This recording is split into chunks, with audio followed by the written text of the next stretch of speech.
মাংসকেও হার মানাবে এভাবে ভাপা কই রান্না করলে। এই ভাপা কইটা খেতে এত মজার হয়।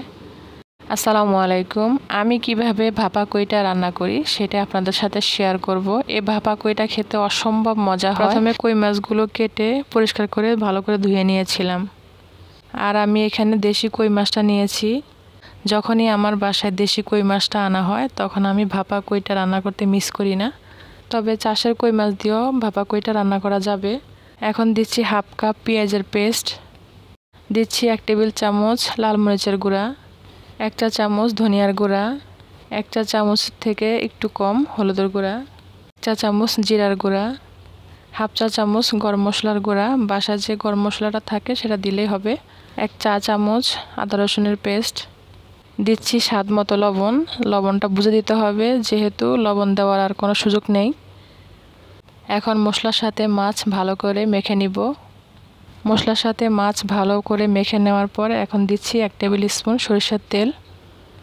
সরিষার তেল দিয়ে আমি আবারও মাছ ভালো করে মেখে নিব।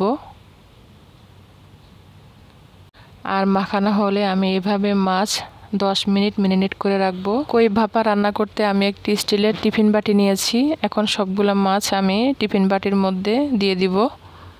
এই ভাপা কই আমার পরিবারের লোকেরা খুবই পছন্দ করে খায়। এখন কই মাখানো বাটিটা ধুয়ে কিছু পানি দিয়ে দিলাম। এখন কিছু কাঁচামরিচ দিয়ে দিব। আর কাঁচামরিচের মুখগুলো আমি কিছুটা ফালি করে দিয়েছি। এতে করে কই ভাপা থেকে সুন্দর কাঁচামরিচের সুঘ্রাণ পাওয়া যাবে। এবার টিফিন বাটির ঢাকনা লাগিয়ে কিচেনে চলে যাব। সসপ্যানে পানি দিয়ে সসপ্যানের মধ্যে একটি স্ট্রেনার বসিয়ে দিলাম। স্ট্রেনারের উপর টিফিন বাটিটা বসিয়ে দিব। আচ্ছা, এখানে পানি এমনভাবে দিতে হবে যেন বাটির 4 ভাগের 3 ভাগেই যেন পানি দিয়ে ডুবে থাকে। বাটির উপরে আরেকটি ঢাকনা দিয়ে ঢেকে দিচ্ছি। প্রথম অবস্থায় চুলার ফ্লেম আমি হাইতে রেখেছি। যখন পানি বলক চলে আসবে তখন চুলার ফ্লেম মিডিয়াম টু লোতে রেখে কই ভাপিয়ে নিব। আর আমি 20 মিনিট কই ভাপিয়ে নিব। টিফিন বাটির ঢাকনা খুলে দেখাচ্ছি।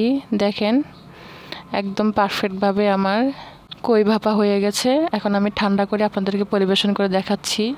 দেখেন কই ভাপাটা দেখতে কতটা লোভনীয় লাগছে। এমন মজার কই ভাপা থাকলে মাংসের দরকার হবে না। এই কই ভাপাটা এত মজার হয়। আশা করি আমার এই রেসিপি আপনাদের কাছে খুবই ভালো লেগেছে আর সহজও লেগেছে। রেসিপি ভালো লাগলে আমার চ্যানেলটি সাবস্ক্রাইব করে দিবেন। আর ফেসবুক পেজ থেকে দেখলে ফলো দিয়ে লাইক কমেন্ট করে সাথে থাকবেন। দেখা হবে নতুন কোনো রেসিপিতে। আল্লাহ হাফেজ।